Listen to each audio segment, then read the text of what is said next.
तो जर एका बापाची औलाद असेल तर त्यांनी 4 तारखेला मीरा भाईंदरमध्ये यावं, त्याचं चॅलेंज मी स्वीकारलं. मराठी सक्तीच्या वरून सांगितलं की 15 लाख रिक्षावाले आंदोलन कुठून आले 15 लाख? अहो, मी काल अधिकृत RTO कडनं आकडा घेतला तर आपल्या MMR रिजन मध्ये 4,10,000 रिक्षा आहेत. कुठून आले? दुसरी गोष्ट, यातले 65% रिक्षावाले हे मराठी आहेत. मुंबईतला काही भाग सोडला आणि ठाणे शहर किंवा मीरा भाईंदर मधला काही भाग सोडला तर बाकीच्या संपूर्ण कल्याण, डोंबिवली, ठाणे या भागामध्ये प्रचंड मोठ्या प्रमाणात मराठी रिक्षावाले आहेत. 65% वरती रिक्षावाले मराठी आहेत आणि बऱ्यापैकी जे भैया रिक्षा चालवतात त्याचं परमिट मराठी माणसाचं आहे.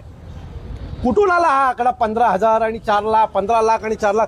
हे सगळं आकडे हे महाराष्ट्रातलं वातावरण खराब करण्यासाठी आहे. महाराष्ट्रामध्ये आमची ताकद खूप जास्त आहे. 15 लाख आकडा सांगून आमची महाराष्ट्रात खूप मोठे ताकद आहे दाखवण्याचा प्रयत्न केला. खरं तर महाराष्ट्रामध्ये सगळ्यात जास्त मोठ्या संख्येने रिक्षा चालक हे मराठी आहेत. तुम्ही पाहिजेल तर तुमच्यापैकी अनेक पत्रकारांनी मागच्या 4 दिवसात आमच्या अनेक मराठी रिक्षा चालकांच्या बाईट घेतलेल्या आहेत. तुम्ही त्यांना ऐका.